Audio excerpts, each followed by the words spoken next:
5 समय निर्धारित समय सीमानुसार 5 आश्रव, 18 पाप, 6 काय सेवन करने का त्याग है। 40 कम से कम पौन घंटे का कर सकते हैं। पौन घंटा देवगुरु धर्म की साक्षी से चौविहार तेविहार जैसी धारणा हो, धारणा प्रमाणे सुखे समाधि त्याग है। और मौन की भी साधना सहज हो सकती है, तो यथासंभव जो करना चाहे आपस में बोलने का त्याग है। थोड़ी देर के लिए अपन ध्यान करेंगे। आंखें कोमलता से बंद, रीढ़ की हड्डी व गर्दन सीधी रहे, मन शांत, शरीर को स्थिर शिथिल एवं तनाव मुक्त करें। कहीं कोई हलन चलन नहीं, स्थिरता, शरीर की स्थिरता, मन की स्थिरता।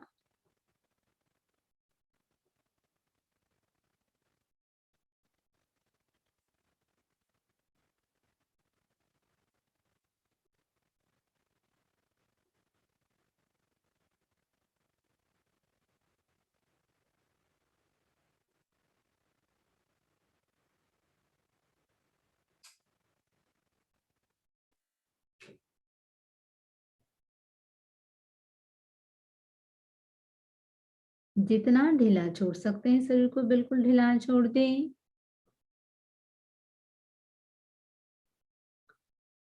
चित्त को शांति केंद्र पर केंद्रित करें। शांति केंद्र ललाट का अग्रभाग, मस्तिष्क का अग्रभाग, शांति केंद्र। शांति केंद्र पर दूज के चंद्रमा की कल्पना करें। मानो दूज का चांद शांति केंद्र पर उदित है।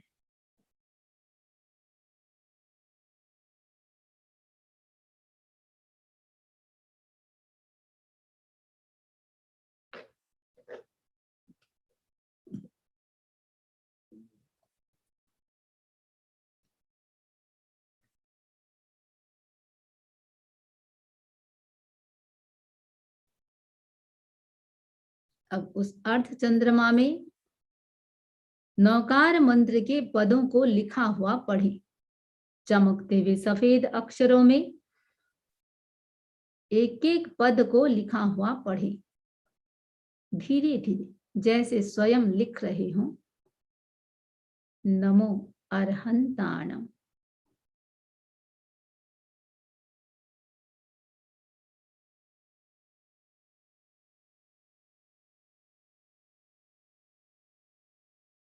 एक एक पद को बार बार पढ़ें।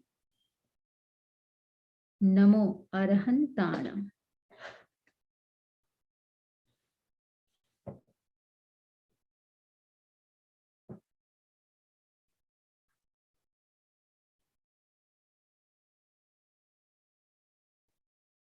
इसी प्रकार नमो सिद्धाणम।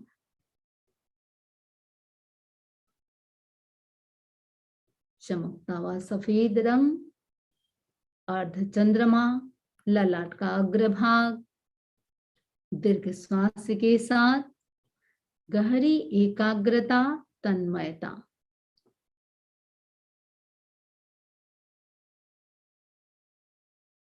नमो आयर्याणम।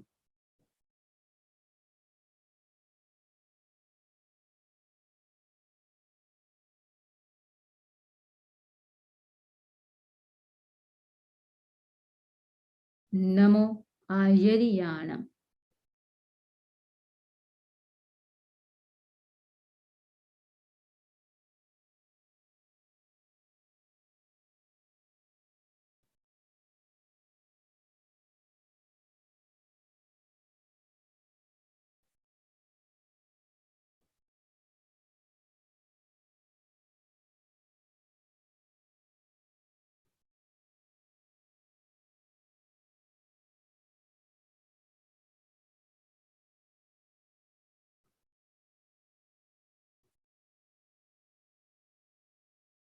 नमो उवज्झायाणम।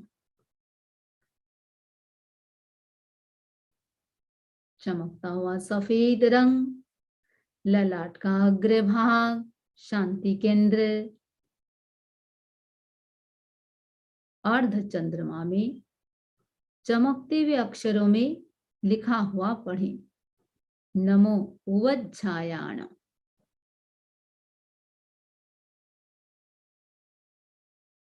नमो उवज्झायाण।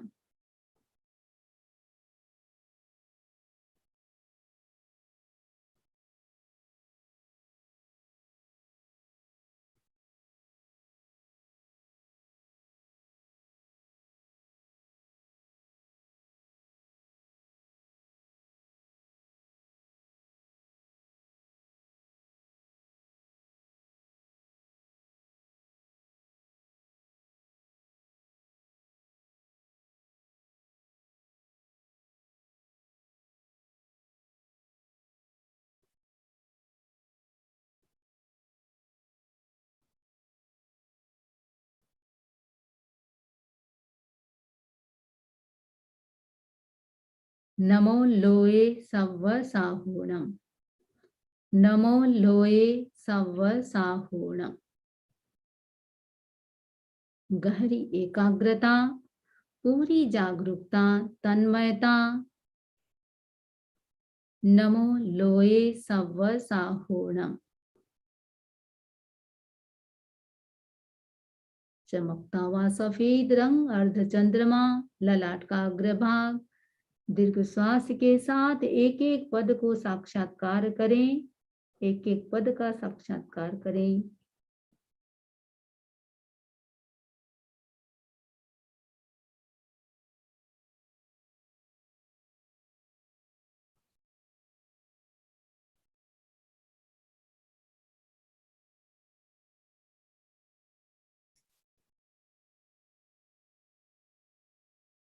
दो तीन लंबा गहरा श्वास ले, लंबा गहरा श्वास छोड़ें।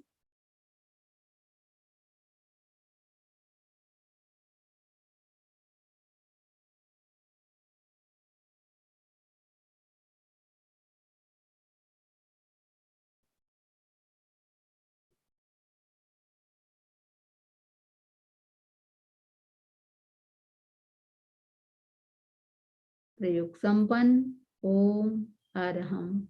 ओम अरहम।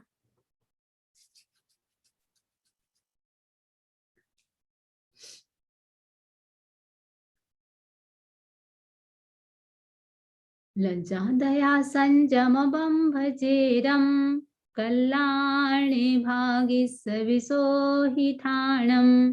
जिमे गुरु सयम् अनुशासयन्ति, तेहं गुरु सय्यं पूजयामि। तेहं गुरु सय्यं पूजयामि। आराध्य को नमन।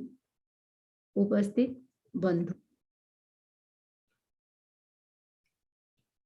उत्तरा उपासक दशा का प्रसंग चल रहा है।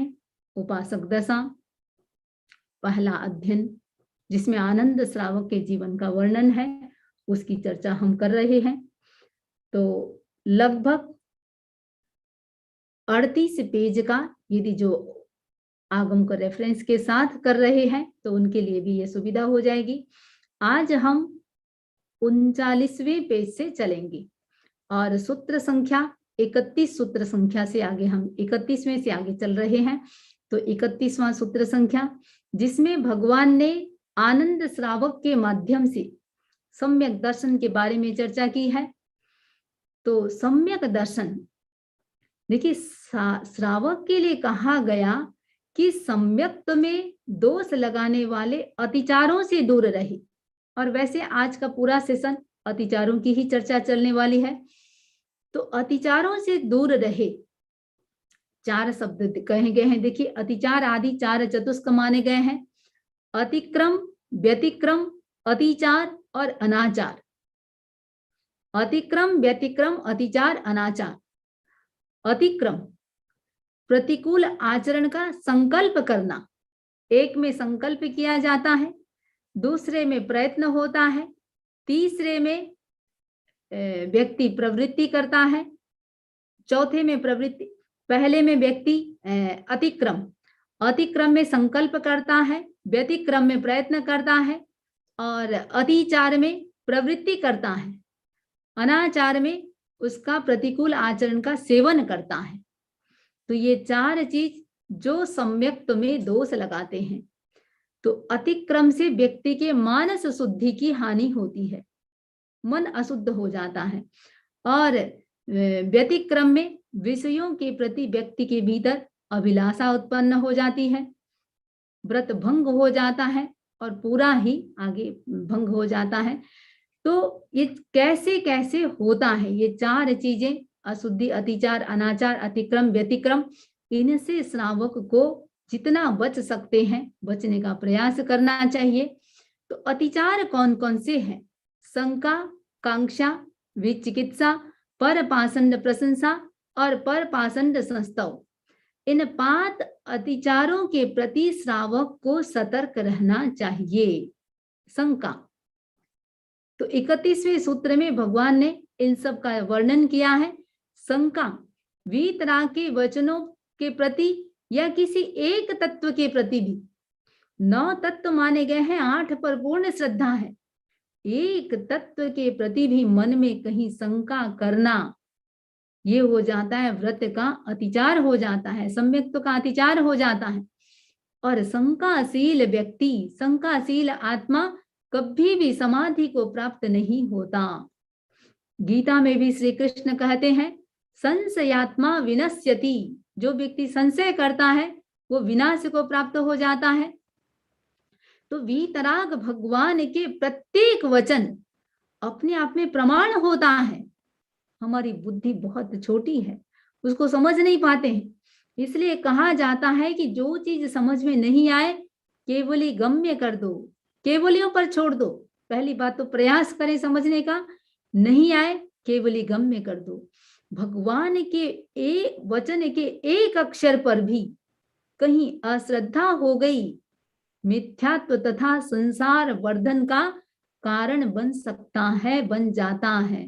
तो शंका, ये सम्यक्त में दोष लगाने वाला अतिचार है। दूसरा है कांक्षा, दूसरे दर्शनों के प्रति अभिलाषा करना, आकांक्षा करना, मिथ्या आचार के प्रति आकृष्ट होना, उसकी आकांक्षा करना, मिथ्या आचार की आकांक्षा करना। इस प्रकार की आकांक्षा जिन धर्म के प्रति अविश्वास पैदा करने वाली होने से ये सम्यक्त को दूषित कर सकता है।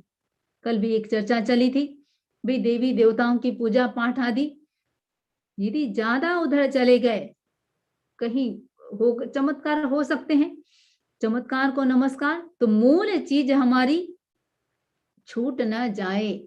तो कांक्षा, दूसरे दर्शनों की आकांक्षा करना, मिथ्या दर्शनों की आकांक्षा करना। विचिकित्सा, सत्य के आचरण के फल प्राप्ति में संदेह करना। अब जैसे तपस्या आदि करते हैं, जो भी साधना, ध्यान, स्वाध्याय जो भी कर रहे हैं, विकल्प क्या आता है, भाई कर तो रहा हूं, पता नहीं कितनी निर्जरा होगी या नहीं भी होगी, क्या होगा, इस प्रकार चिंतन आना, ये भी सम्यक्त का दोष है, अतिचार है। विचिकित्सा कहा है इसको। परपाषंड प्रशंसा, परपाषंड मिथ्या सिद्धांत की प्रशंसा करना, उसका अनुमोदन करना। तो श्रमणोपासक के मुख से देखिए किसी की प्रशंसा यदि कोई सुनता है, मन में क्या विचार आएगा, भाई श्रमणोपासक कह रहा है, इसका मतलब जरूर कुछ दम है, कुछ तथ्य है। तो दूसरे लोग भी उधर आकृष्ट हो सकते हैं। तो परपाषंड प्रशंसा ये भी अतिचार है। और परपाषंड संस्तव, जो अंतिम 5वां अतिचार है, मिथ्यावाद का परिचय करना, उनसे आलाप संलाप करना। इन 5 को अतिचार इसलिए कहा है, इनके योग से व्यक्ति का जो मन है वो सत्य से विचलित हो सकता है। तो 5 अतिचारों से सम्यक्ति को जितना बच सके बचना चाहिए, इनका वर्जन करना चाहिए। ये 31वें सूत्र में भगवान ने कहा है। 32वें सूत्र में अब सबके अतिचारों की बात कर रहे हैं। तो 32वें सूत्र में प्राणातिपात वीरमण के अतिचारों की बात कह रहे हैं। 5 अतिचार भगवान कह रहे हैं प्राणातिपात विरमण के 5 अतिचार। पंच अय्यारा पेयाला जान यब्बा, 5 अतिचार को जानना चाहिए। न समायरियब्बा, उनका आचरण नहीं करना चाहिए। तम जहा, वो कौन कौन से है? बंधे, वहे, छविच्छेदे, अति भारे, भत्तपाण उच्छेदे। 5 अतिचार बता रहे हैं। बंध, किसी को गाढ़ बंधन से बांधना, पहला हुआ बंध। दूसरा हुआ वध, निर्दयता से मारपीट करना। छविच्छेद, किसी की चमड़ी उतारना, नाक कान आदि कोई चीज को काट देना, कोई भी अंग को काट देना। अई भारे, अति भार लादना। और 5वां है भक्तपान उच्छेदे, भक्त पान का व्यवच्छेद करना, अपने आश्रित प्राणी के खान पान आजीविका आदि में कटौती करना। भगवान क्या कह रहे हैं? भगवान ने कहा आनंद, पहले व्रत का पहला अतिचार है तुम्हें किसी को बांधना नहीं है। क्रूरता से जितना ऊपर तुम उठ सकते हो, क्रूरता से ऊपर उठना है। भगवान ने कहा आनंद, तुम्हें किसी को पीटना नहीं है। किसी से कोई बात उगलवानी होती है तो ये पुलिस ऑफिसर आदि, पुलिस कर्मचारी आदि क्या करते हैं? कितनी बेरहमी से उनको पीटा जाता है। कुछ लोग तो कई बार शायद मर भी जाते हैं। अनैतिकता पूर्वक शारीरिक और भावनाओं का शोषण करना। भगवान ने कहा नहीं मारूंगा। इतनी करुणा जब पैदा हो गई, तुम अंग भंग किसी का कैसे कर सकोगे? श्रावक को नौकर चाकर से भी भार उठवाकर जो आजीविका आदि की जाती है, वो भी वैसा आजीविका आदि भी वर्जन करना चाहिए। बड़े बड़े जो बोरे आदि उठवाते हैं। अपने आश्रितों को भूखा प्यासा रखना, समय पर भोजन में व्यवधान उपस्थित करना। मूल सारी बात है, क्रूरता से संबंधित सब चीजें हैं। एक श्रावक को क्रूरता से कितना ऊपर, एक श्रावक कितना ऊपर उठ सकता है। तो ये प्राणातिपात के 5 अतिचार हैं। अब 33वें सूत्र में मृषावाद के अतिचारों की चर्चा कर रहे हैं। तो मृषावाद के अतिचारों का उल्लेख करते हुए भगवान ने कहा आनंद, तुम झूठ नहीं बोलोगे। झूठ बोलना अनाचार है, पर मृषावाद के कुछ अतिचार भी हैं जो प्रत्याख्यान की सीमा में तो नहीं आते, पर उनका आचरण होगा तो व्रत भंग की संभावना बढ़ जाती है। अतः तुम्हें उन अतिचारों से भी बचना चाहिए। तयानंतरम, उसके पश्चात, किसके? प्राणातिपात विरमण के अतिचारों की चर्चा करने के पश्चात अब भगवान मृषावाद के अतिचारों की बात कर रहे हैं।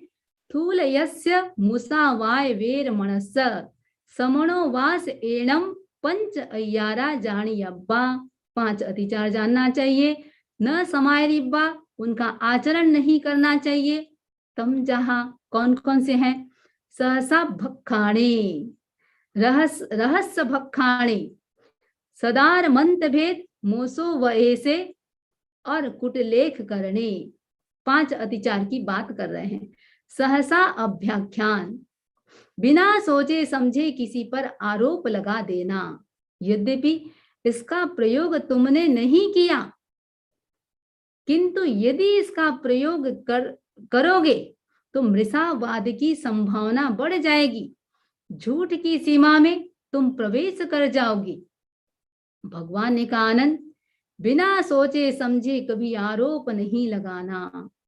वर्तमान युग की यह समस्या है। व्यक्ति पूरी बात की छानबीन नहीं करता, जांच नहीं करता और बिना सोचे समझे दूसरों पर आरोप लगा देते हैं। घटना की पूरी जानकारी किए बिना सामने वाला दोषी नहीं है, अदोषी को दोषी ठहराना अतिचार हो जाता है। रहस्याभ्याख्यान, रहस्याभ्याख्यान यानी रहस्य यानी एकांत। एकांत में किसी के साथ कोई बात कर रहा है, अब बात कर रहा है, उसको बात करते देख करके आरोप लगा देना। पता ही नहीं क्या बात कर रहे हैं, फिर भी आरोप लगा देना। तात्कालिक स्वार्थ या प्रकृति की दुर्बलता के कारण व्यक्ति ऐसा आरोप लगा देते हैं। तीसरी बात बताई, स्वदार मंत्र भेद। स्वदार मंत्र भेद, देखिए स्वदार सिर्फ पत्नी तक की बात नहीं है, पति पत्नी, पारिवारिक जन या मित्र जनों के साथ कोई रहस्य की बात हुई, ये तय हुआ कि ये बात किसी को बताना नहीं है, दूसरों को, फिर भी दूसरों को कह दे तो सत्य व्रत के धीरे धीरे भंग होने की संभावना बन जाती है और बड़ा अनर्थ भी होता है। तो भगवान कह रहे हैं, आनंद तुम्हें इसका ध्यान रखना है, इसका सेवन नहीं करना है। चौथी बात बताई, मृषोपदेश, झूठा उपदेश देना, किसी को झूठी सीख देना, झूठी सलाह देना, असत्य तो नहीं बोला पर ऐसी सलाह दे दी जिससे सामने वाले का अनर्थ हो जाए, तो मृषोपदेश, मृषा उपदेश देना। कुटलेख करण, कुटलेख, झूठा लेख लिखना, प्रमाद या विवेक के अभाव में व्यक्ति ऐसा करता है तो वह सोचता है मैंने असत्य कथन का त्याग किया है, लेखन का नहीं किया। तो इस प्रकार भगवान ने आनंद से कहा ये 5 अतिचार हैं जिससे तुमको बचना है। अब 34वें सूत्र में अदत्ता दान के अतिचारों की चर्चा कर रहे हैं। तयानंतरम चरणम स्थूल यस्य अदिन्ना दान वेर मनस्स समणो वास एणम पंच अयारा जानियब्बा। स्थूल अदत्ता दान के 5 अतिचार को जानना चाहिए, न समायरेब्बा, आचरण नहीं करना चाहिए। कौन कौन से? तेना हडे, तक्कर पओगे, विरुद्ध रज्जातिक कमे, कुटतोल कुडमाणे और तप पड़ी रूप व्यवहारे। 5 अतिचार की बात कर रहे हैं। तो भगवान ने आनंद से कहा, आनंद आचार्य अनुव्रत का पालन करने वाले व्यक्ति को इन अतिचारों से भी बचना चाहिए। कौन कौन से? तेना हृत, तस्कर प्रयोग, विरुद्ध अतिक्रम और कुटतोल कुटमाप, झूठा लेख माफ करना आदि, और असली को दिखा करके सामने वाले को नकली देना। तेनाहृत, चोर की चुराई हुई कोई वस्तु है उसको खरीदना। हालांकि देखिए ये जो अतिचार है व्रत की सीमा में नहीं है, चोरी करने का त्याग किया है तो इससे व्रत भंग नहीं हो रहा है, किंतु धीरे धीरे जो खरीद रहा है जो व्यक्ति, उसका व्रत इससे जा सकता है क्योंकि चोरी को समर्थन हो गया। तो तेनाहृत, दूसरी बात बताई, तस्कर प्रयोग, इससे न स्वयं चोरी करता है और न दूसरों को प्रेरित करता है, किंतु चोरी जो कर रहा है उसको सहयोग कर देता है। तो ये हुआ तस्कर प्रयोग। तीसरी बात बताई, विरुद्ध राज्यातिक्रम, विरुद्ध राज्यातिक्रम। अब जैसे इसको ऐसे समझ सकते हैं, अब हिंदुस्तान पाकिस्तान जो भी राष्ट्र हैं, ये राष्ट्र हैं। अब हिंदुस्तान का नागरिक पाकिस्तान में नहीं जा सकता और पाकिस्तान का हिंदुस्तान में नहीं आ सकता। एक बात बता दी भाई, वीजा है तो वीजा के बिना कोई जाता है तो अपने आप में वो दोषी हो जाता है। तो इसको विरुद्ध राज्यातिक्रम, पहले ऐसे निषिद्ध रहता था, एक राज्य की सीमा में एक राज्य से दूसरे राज्य में व्यापार के लिए जा नहीं सकती, कोई चोरी छुपे चले जाते थे। तो इसका बात बताए, विरुद्ध राज्यातिक्रम। अब देखिए चोरी की बात किसको कह रहे हैं इसमें विरुद्ध? स्वामी के द्वारा अदत्त, जीव के द्वारा अदत्त, तीर्थंकर के द्वारा अदत्त, और चौथी बात बताई गुरु के द्वारा अदत्त। तो ये सारा की सारा अदत्ता दान का स्वरूप है और इनसे व्यक्ति को बचना चाहिए। चौथी बात बता रहे हैं, झूठा तोल माप, तोल माप में कम ज्यादा करना। देखिए कम ज्यादा करना तो इसमें देते समय तो कम देना और सामने वाले से ले रहे हैं तो अधिक लेना। तो इस प्रकार झूठा तोल माप करना। और 5वीं बात बता रहे हैं, तत्प्रतिरूपक व्यवहार, यानी असली वस्तु दिखाते के समय असली वस्तु दिखाई और देते समय कुछ और दे दी। भगवान ने कहा आनंद तुमको इस बात का ध्यान रखना है, इसका अतिक्रम न हो, इन अतिचारों पर सतर्क रहना है। अब 35वें सूत्र में चौथे व्रत की अतिचार की बात बता रहे हैं। तयानंतरम चरणम सदार संतोषिये समणो वास एणम पंच अतियारा जानियब्बा न समायरियब्बा। कौन कौन से 5 अतिचार को जानना चाहिए, उनका आचरण नहीं करना चाहिए। अपरिगहिया गमने, पहली बात बताई अपरिगहिया है, इत्तरीय परिगहिया गमने। दूसरा अपरिगहिया गमने। तीसरा अनंग कीड़ा। चौथी बात बताई पर विवाह करने। और 5वीं बात बताई काम भोगे तिब्बाभिलाषे।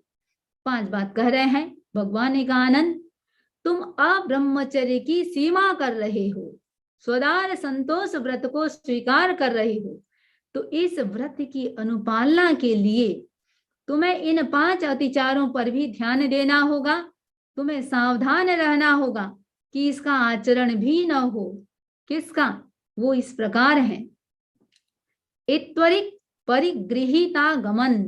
इत्वरिक परिगृहीतागमन, किसी स्त्री को कुछ दिनों के लिए, महीनों के लिए धन देकर खरीद लेना, पास में रखना, तो ये हुआ इत्वरिक परिगृहीतागमन।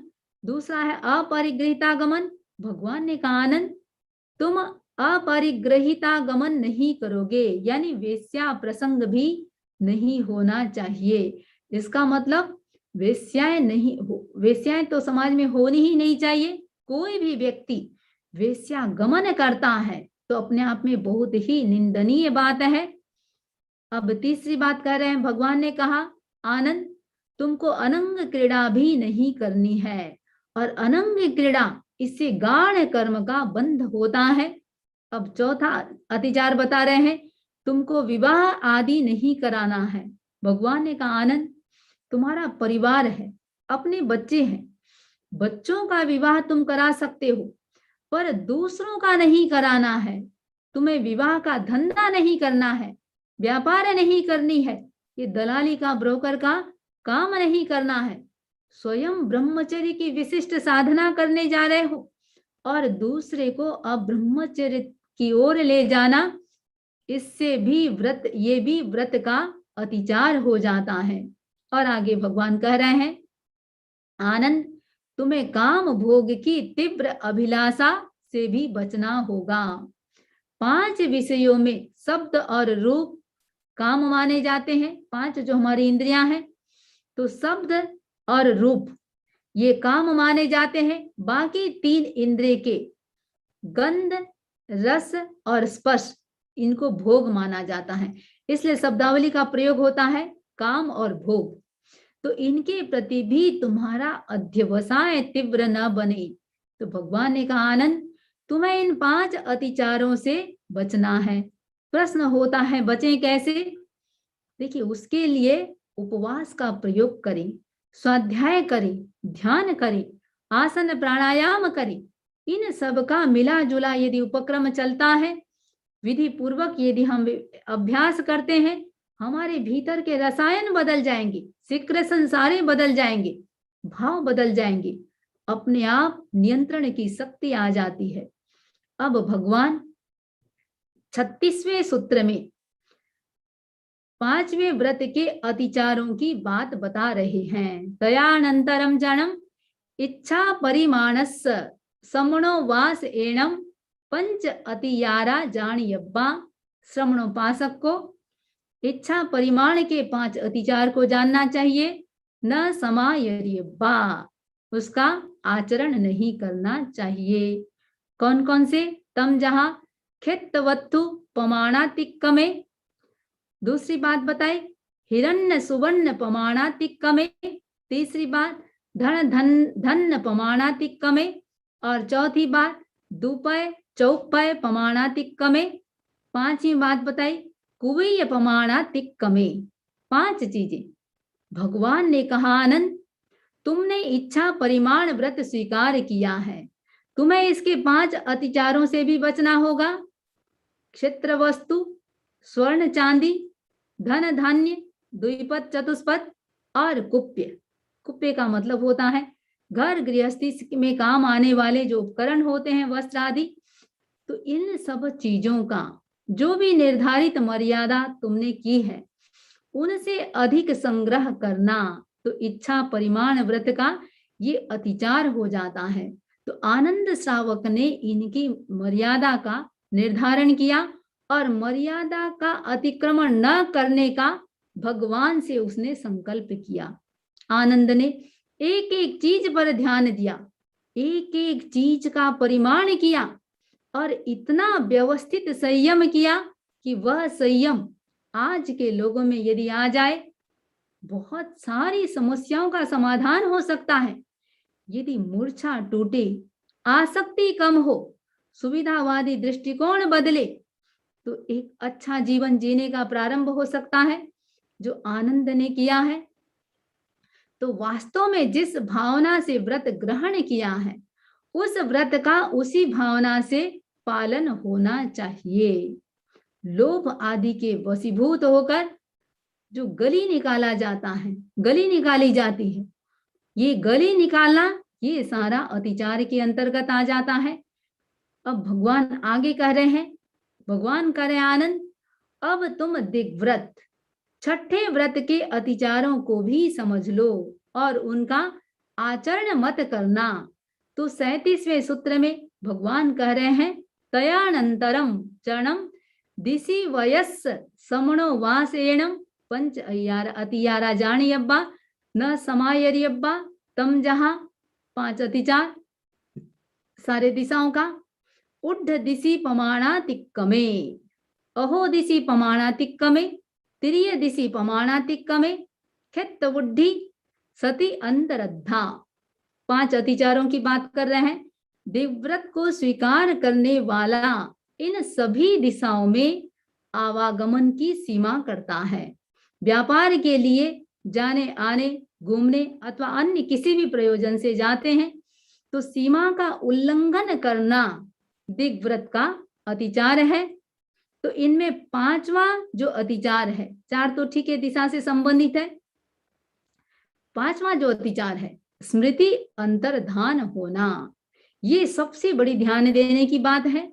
केवल यहाँ दिशाओं से संबंधित नहीं है, त्याग करते हैं, नियम ले लिया। बहुत बार एक होता है, भाई मैंने कितना त्याग किया, क्या त्याग किया, ये स्मृति का अंतर्धान होना, स्मृति का नाश होना। तो व्रत ग्रहण काल में जो भी सीमा रखी जाती है, उसका अज्ञात या प्रमाद वश विस्मृत हो जाना स्मृति अंतर्धान अतिचार है। जैसे मान लीजिए दिशाओं का दिग्व्रत की बात कर रहे हैं, तो एक बार दिग्व्रत की ही बात करते हैं। तो जैसे किसी ने गमनागमन की एक सीमा रख दी, मैं पूर्व में पश्चिम में जिधर भी 200 मील की मर्यादा रखता हूं, उससे अधिक नहीं जाऊंगा। अब भूल गए, विस्मृति हो गई, जब जाने का अवसर आया मन में विकल्प आ रहा है, 100 मील रखा था या 200 मील रखा था।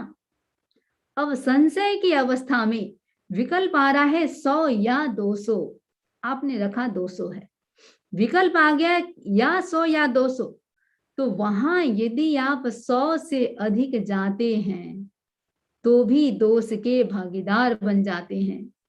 आचार्य हरिभद्र जी ने लिखा है, प्रत्येक अनुष्ठान स्मृति मूलक ही होता है और स्मृति का भंश हो रहा है तो व्रत खंडित हो जाता है। इस दृष्टि से इसको व्रत का अतिचार माना गया है। अब 38वें सूत्र में भगवान उपभोग परिभोग के अतिचार की बात कर रहे हैं। भगवान ने उपभोग परिभोग को 2 भागों में विभक्त कर दिया, कल भी हमने चर्चा की थी। एक भोजन और दूसरा कर्म। कर्म यानी प्रवृत्ति, व्यापार, व्यवसाय, उद्योग, ये सारा की सारा कर्म के अंतर्गत आ जाता है।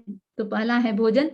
भगवान ने कहा, आनंद, भोजन के संदर्भ में 5 अतिचारों का समाचरण नहीं करना चाहिए। सचित्ताहारे, सचित्ताहार, सचित्त परिबद्धाहारे, सचित्त प्रतिबद्ध आहार, अपौली ओसही भक्षाया, अपौली ओसही भक्षणया, यानी अपक्व औषधि का भक्षण। और चौथी बात बताई, दुपौली ओसही भक्षणया, दुष्पक्व औषधि का भक्षण। और पांचवी बात बताई, तुच्छो सही भक्षणया, तुच्छ औषधि का भक्षण। सचित्त आहार, भगवान ने कहा आनंद तुम विवेक करो, आज से तुम सचित्त वस्तु नहीं खाओगे, जिसमें जीव है वह वस्तु तुम नहीं खाओगे। बहुत बड़ा संकल्प है सचित्त नहीं खाना, जीव युक्त वस्तु नहीं खाना। आनंद ने कहा भंते मैं सचित्त आहार का वर्जन करूंगा, सचित्त पृथ्वीकाय नहीं खाऊंगा। सचित्त पृथ्वीकाय कैसे खाते हैं, बहुत सारे चीज हो जाते हैं। स्थूल रूप में देखें, नमक क्या है, पृथ्वीकाय है। तो आनंद कह रहा है सचित्त पृथ्वीकाय नहीं खाऊंगा, सचित्त पानी नहीं पीऊंगा, सचित्त वनस्पति का प्रयोग नहीं करूंगा। आनंद ने संकल्प किया सचित्त प्रतिबद्ध वस्तु भी नहीं खाऊंगा। एक चीज अचित्त है किंतु वह सचित्त से जुड़ी हुई है, तो वह सचित्त प्रतिबद्ध है। अब वृक्ष से कुछ लोग गोंद निकाल करके डायरेक्ट खाते हैं, ये सचित्त प्रतिबद्ध है। खजूर है, भाई खाना तो अपन को ऊपर का है, लेकिन गुठली के साथ खाया जा रहा है, सचित्त प्रतिबद्ध है। तो इस प्रकार का भोजन नहीं करूंगा। और दुष्पक्व औषधि, यानी जो अनाज अभी तक पूरा पका नहीं है, अधपका है, वो भी नहीं खाऊंगा। तुच्छ औषधि, जिसमें खाने योग्य भाग कम हो और फेंकने योग्य अधिक भाग हो, उनको भी मैं नहीं खाऊंगा। तो आनंद ने इन 5 अतिचारों का त्याग किया। देखिए प्राचीन में तो ये परंपरा रही है, जो 12 व्रती श्रावक होते थे वो सचित्त नहीं खाते थे, सचित्त का प्रयोग नहीं करते थे।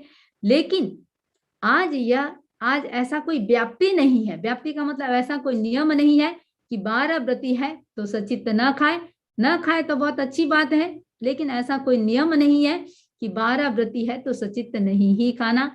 भगवान ने कहा आनंद अब तुम्हें इससे आगे अनर्थ दंड के व्रत का भी तुमको 5 अतिचारों से तुमको बचना होगा। तो अनर्थ दंड 39वें सूत्र में भगवान कह रहे हैं तयानंतरम चरणम अनट्ठा दंड वेर मनस्य समणो वासेणम पंच अय्यारा जानेब्बा न समायर्यब्बा तम जहां।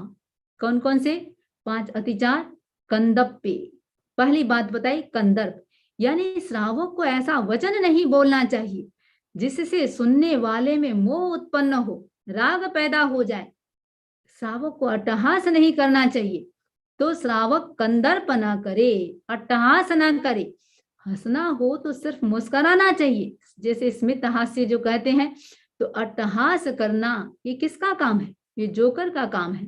तो पहली बताई कंदप्पे, कुक्कुये, कुत्कृत्य और मोहरिये संजुत्ता ही करने, तो ये 5 अतिचार। तो दूसरी बात बताई कौत्कुच्य, दूसरों को हंसाने के लिए कोई बात कहना अथवा बहुत ज्यादा चपलता करना, ये भी कौत्कुच्य के अंतर्गत आता है और ये श्रावक को नहीं करना चाहिए। तीसरा अतिचार बताया मौखर्य वाचालता, बिना सोचे समझे, बिना विचारे धृष्टता पूर्वक असत्य और असंबद्ध प्रलाप करने वाला इस अतिचार का सेवन करता है। सोच समझ करके व्यक्ति को बात करना चाहिए। तो बहुत बोलना भी एक प्रकार से असत्य को प्रश्रय देना है। और चौथा अतिचार संयुक्ताधिकरण, संयुक्त यानी संयोजन करना, अधिकरण ऐसे साधन जिनके द्वारा आत्मा पाप का संग्रह करता है, जैसे घट्टी आदि, उखल आदि, हल धनुष आदि, इन सब का। और 5वीं बात बताई उपभोग परिभोगातिरिक्त, काम में आने वाले पदार्थों का अतिरिक्त संचय करना, उपयोग करना। जब अनावश्यक संग्रह होता है तो मान के चले अनावश्यक उपयोग भी होता है। तो इस प्रकार भगवान ने आनंद को 8 व्रत के अतिचार समझा चुके हैं, 8 व्रत का संकल्प कर चुका है आनंद, 8 व्रत के अतिचार भी समझा चुके हैं।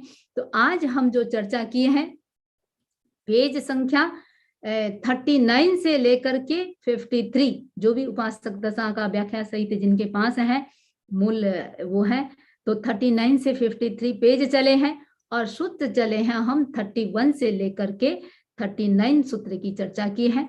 आगे की चर्चा आगे हम करेंगे इन्हीं भावनाओं के साथ। ओम अरहम, ओम अरहम।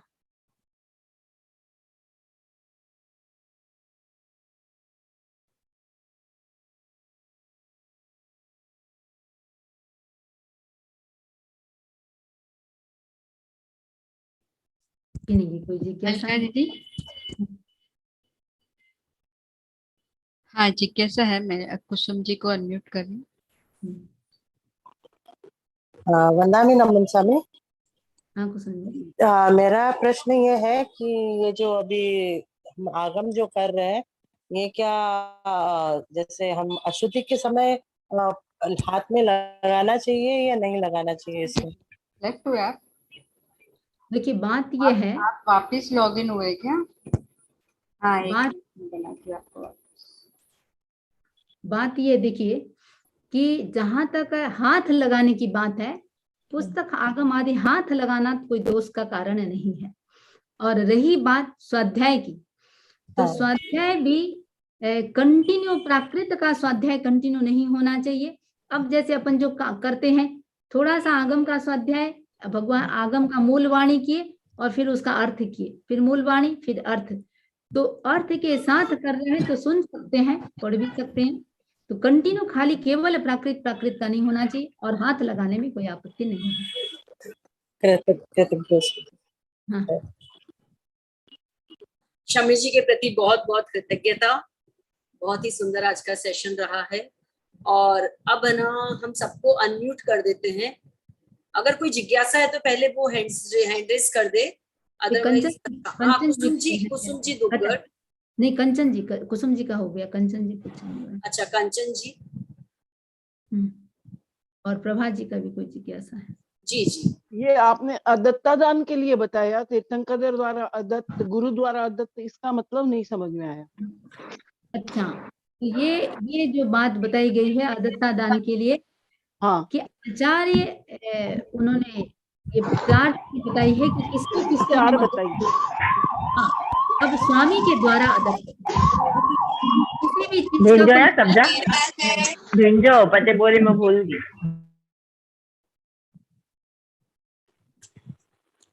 हाँ, चोरी कहाँ कहाँ होती है। मालिक जब तक किसी चीज की आज्ञा नहीं देता और हम उस वस्तु को लेते हैं, जिसका कोई स्वामी है, तो स्वामी के द्वारा अदत्त, ये अदत्ता दान के अंतर्गत आ जाता है। नहीं किसी ने आज्ञा दी और उसको हम उठाते हैं, जिसका जो भी मालिक है। अब पेन आप यूज कर रहे हैं तो आप उस पेन के मालिक हैं। आपकी कोई भी चीज है, इवन देखिए पति पत्नी का भी संबंध होता है, लेकिन यदि एक का किसी पर मालिकियत है और सामने वाला पार्टनर बिना पूछे इस चीज को लेता है, देखता है, उसमें भी चोरी का दोष लग जाता है। तो स्वामी के द्वारा अदत्त पहली बात। दूसरी बात, जीव के द्वारा अदत्त, किसी जीव ने ये नहीं कहा है कि मेरा तुम उपयोग करो या हनन करो। इवन एकेंद्रीय जीव का भी उपयोग करते हैं। फूल आदि, फूल तो तोड़ना भी नहीं चाहिए, कोई फल आदि तोड़ रहे हैं, कोई दतून के लिए तोड़ी जाती है, तो उनसे हम क्षमा याचना करें कि मेरी आवश्यकता के लिए मैं आपसे आज्ञा लेता हूं कि मैं आपका उपयोग करना चाहता हूं। तो जीव के द्वारा अदत्त। तीसरी बात बताई, तीर्थंकर के द्वारा अदत्त। तीर्थंकर ने किसी बात का निषेध कर दिया। अब निषेध क्या? उपवास में व्यक्ति को खाना नहीं है, हम धर्म ध्यान कर रहे हैं, अब उपवास में एक चावल का दाना भी खा लिया तो क्या हो गया? ये तीर्थंकर द्वारा जो बात का निषेध किए गए हैं, जिस चीज की आज्ञा नहीं दी है, उस चीज को कर लेना। गुरु के द्वारा अदत्त, गुरु कोई भी नियम बनाते हैं और उस नियम का हम यदि उल्लंघन करते हैं तो वो भी चोरी, आज्ञा की चोरी हो जाती है।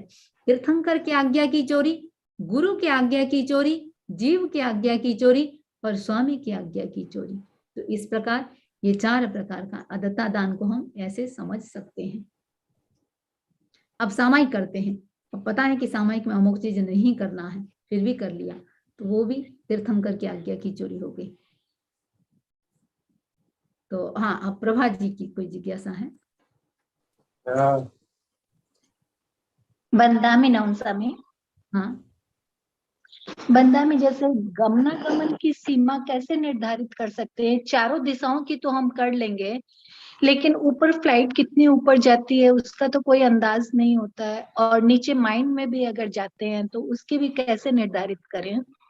नहीं, इसका तो सब आजकल तो गूगल गुरु जिंदाबाद है कि कितना फ्लाइट ऊपर जाता है और मैक्सिमम कितना जा सकता है, उन सब का निर्धारित सीमा तो हो ही सकती है। तो ये सब चीजें तो आप किसी से भी किसी ने आपको लिख के बता भी दिया है कि कितनी फीट ये ऊपर नीचे जाता है, तो कर सकते हैं, उसमें कोई आपत्ति नहीं है। तो जानकारी करके और उससे अधिक रख लें। बस इतना है कि आप असीम से सीमा में तो आ गए। मान लीजिए 4000 40 10,000 फीट ऊपर जाता है तो 15,000 रखेंगे, लेकिन सीमा हो गई। जो हमने बात चर्चा की, असीम से सीमा में आ गए।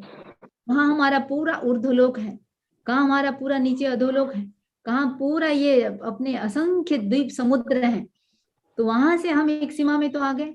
2.5 द्वीप असंख्य द्वीप समुद्र हैं, तो एक सीमा आ गए। तो इसलिए देखिए, इस जितना भी प्रमाण है उसे ज्यादा भले रख लो, एक ध्यान रहे, लिख के जो भी त्याग कर रहे हैं अपनी मेमोरी पर इतना भरोसा ना हो, लिख के जरूर रखो, बार बार उसको रिपीट करते रहो। और जितना त्याग कर लिया अधिक भले रख लो, लेकिन त्याग का उल्लंघन नहीं होना चाहिए। हाँ, तैत बंदा अनंत आभार आपके प्रति। हाँ, सुमन जी बाप ना लास्ट जिज्ञासा ले लेते हैं। सुमन जी, आप अपने आप को अनम्यूट करिए। बंदामी न मनसामी, हाँ, आवाज आ रही है? हाँ, आ रही है। एक स्वदार संतोष के बारे में पूछना था। आपने बताया कि इंद्रिय संयम, तो इसमें सभी इंद्रियों का संयम। देखिए, आप लोगों को यदि ध्यान में होगा, जो देवता होते हैं वो कैसा संभोग कैसा करते हैं, तो जो 12वें देवलोक के देवता होते हैं तो 8 तक, पहले दूसरे देवलोक के देवता जैसे मनुष्य संभोग करता है वैसे करते हैं। आगे के देवता देखिए, सिर्फ उनको स्मृति कर लेने मात्र से उनकी भोग की पूर्ति हो जाती है, उनको देख लेने मात्र से उनकी भोग की पूर्ति हो जाती है। यानी ब्रह्मचर्य का संबंध हमारे 5 इंद्रियों के साथ है। सिर्फ स्मृति मात्र भी, ये भी अब्रह्मचर्य, यदि ब्रह्मचर्य का त्याग कर रहे हैं तो वो भी दोष का कारण, उतना ही दोष का कारण बनता है। लेकिन अब सीमा क्या कर दी गई, सिर्फ एक स्पर्शन इंद्रिय के साथ जुड़े हुए को ही हमने उसको मान लिया अब्रह्मचर्य या मैथुन मान लिया, लेकिन इसका संबंध 5 इंद्रियों के साथ जुड़ा हुआ है। तो जो भी इसकी विशिष्ट साधना करना चाहते हैं तो 5 इंद्रिय और मन का हम कितना संयम कर सकते हैं। प्रत्यज्ञोस में एक और जिज्ञासा थी मंदामी न मनसामी, एक 14 नियम में अपना जो लास्ट नियम है उसमें भोजन विधि आता है। हाँ, तो वो भोजन विधि जैसे अपन ने ऐसा आज त्याग किया कि 4 बार से अधिक भोजन विधि से नहीं खाऊंगी, तो वो भोजन विधि में मतलब नाश्ता खाना और उसके अलावा अगर अपन बीच में कुछ फ्रूट्स वगैरह या ऐसा खा लिया तो वो भी भोजन विधि में आता है। देखो, इसमें अपना मन का संकल्प कैसा है कि मूल बैठ करके मैं 3 बार से अधिक नहीं खाऊंगी, और एक्स्ट्रा मैंने यदि थोड़ा बहुत स्नैक्स वगैरह लिया तो 2 बार से अधिक नहीं लूंगी। तो हमारी किसी भी चीज का त्याग करते हैं, धारणा क्या जुड़ी हुई है, तो जैसे धारणा करेंगे वैसा आप इसको रख सकते हैं। पर वंदामी सुबह सुबह अपन ब्रेकफास्ट करते हैं तभी ऐसे कितनी बार उठना पड़ता है, जैसे चाय दूध लिया तो नाश्ता करने के लिए कुछ सामान लिया, तो ऐसा कितना टाइम पीरियड में ऐसे अपन एक बार भोजन विधि मान सकते हैं? उसमें ऐसा रख सकते हो, अब घर में आप अकेले हो, मुझे नाश्ता करने बैठी, उठना भले मुझे 10 बार पड़ जाए। देखिए, एक तो आप आते वक्त उठ के ला रहे हैं पहली बात, या दूसरे काम के लिए भी चले गए, और एक है कि आप घूमते फिर के मुंह में कुछ डाला, तो कढ़ाई भी लिया था, रोटी भी लिया था। सुचिता जी सबको म्यूट करें प्लीज। सुचिता जी हाँ, तो एक तो है देखिए सुमन जी, जो भी जिनकी जिज्ञासा है कि भोजन हम किसको किसको कहेंगे। ब्रेकफास्ट कर रहे हैं आप, 4 बार उठना पड़े नो प्रॉब्लम, अपने आगार में रख सकते हैं कि नाश्ता के खाते वक्त या नाश्ता के वक्त उठ के लाना पड़ा, या उस समय इमरजेंसी कोई भी काम हुआ, गेट खोलना पड़ा या किसी ने आवाज दे दी उठना पड़ा, वो आपके आगार में रखो। तो मूल बैठ करके हम जो खा रहे हैं, नाश्ता कर रहे हैं, लंच कर रहे हैं, डिनर कर रहे हैं, तो ये ब्रेकफास्ट, लंच और डिनर। इसके अलावा आपको लगता है कि मैं 2 बार और बैठ के लेती हूँ, शाम को 4 बजे भी बैठ करके चाय वाय लेते हैं, तो ऐसे करके आप बैठ करके कितना लेते हैं उसको सारी धारणा कर लो, और घूमते फिरते वो अलग से हो गया, तो भले उठना पड़े वो उसको आकार में रखना। ठीक है। हाँ, सुमन जी को। हाँ वंदमी, आज यहीं पे हम इसका समापन करते हैं स्वाध्याय के क्रम का। मंगल पाठ करते हैं रचना जी। चत्तारि मंगलम अर्हंता मंगलम सिद्धा मंगलम साहु मंगलम केवली पन्नतो धम्मो मंगलम। चत्तारि लोगोत्तमा अर्हंता लोगोत्तमा सिद्धा लोगोत्तमा साहु लोगोत्तमा केवली पन्नतो धम्मो लोगोत्तमो। चत्तारि शरणं पवजामि अर्हन्ते शरणं पवजामि सिद्धे शरणं पवजामि साहु शरणं पवजामि केवली पन्नतं धम्मं शरणं पवजामि। विघ्नहरण मंगलकरण साम भिक्षुनो नाम गुण ओलक समरण किया सरे अचिंत्या काम सरे अचिंत्या काम। ओम आरा।